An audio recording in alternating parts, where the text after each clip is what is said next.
John Keats was one of the most remarkable and the finest poets of 19th century who had died when he was only in his mid-20s.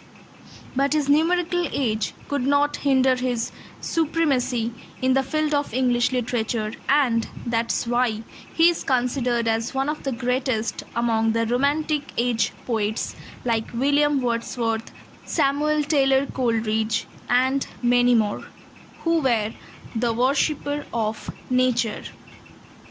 The poem The Poetry of Earth was composed on 30th December 1816. The poem was originated out of a sonnet writing competition in which Leigh Hunt, a friend of John Keats and another poet of 19th century, invited Keats to compose a poem on a given topic within 15 minutes. The theme he was to write the poem was on grasshopper and cricket. Keats readily accepted the challenge and composed this beautiful poem using the form of Petrarchan sonnet. Leigh Hunt was greatly moved by this composition of Keats. The alternative title of this poem is On the Grasshopper and Cricket. Explanation of octave. In the very first line of the poem, the poet is stating that the poetry of earth is never dead. Here, the poetry signifies the music and earth signifies nature. He says that the nature is never devoid of music. Then one by one he starts telling the role of the birds and other insects who keep the continuation of the music in nature.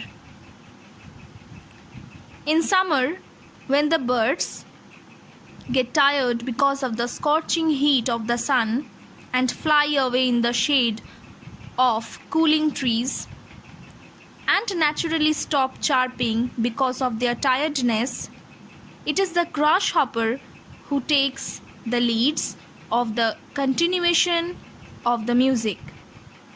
In this poem, the grasshopper represents the music of summer.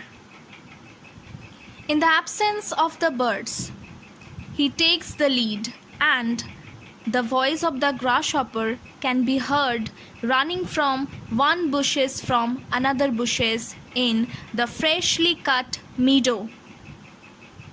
He never gets tired of his fun in this summer luxury. But when the summer season comes to its end, the grasshopper is about to take leave from continuing the music. He then goes under some pleasant weed, that is, the unwanted plants, to take rest. Explanation of sestet. The second stanza is opening with the line, The poetry of earth is ceasing never, confirming the same that the music of nature never ends.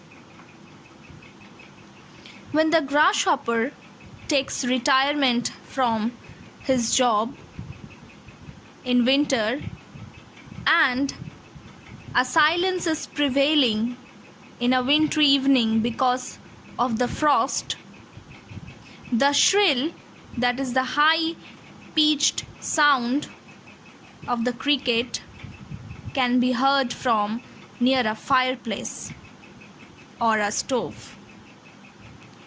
Its song brings warmth and joy to the earth, and to a person sitting half asleep near the fire, the chirping of the cricket seems to be a continuation of the grasshopper's song among some grassy hills. Here, the cricket represents the music of winter. Note, here in the poem, the poet uses capital letter to introduce the grasshopper and the cricket to give a special importance to these insects.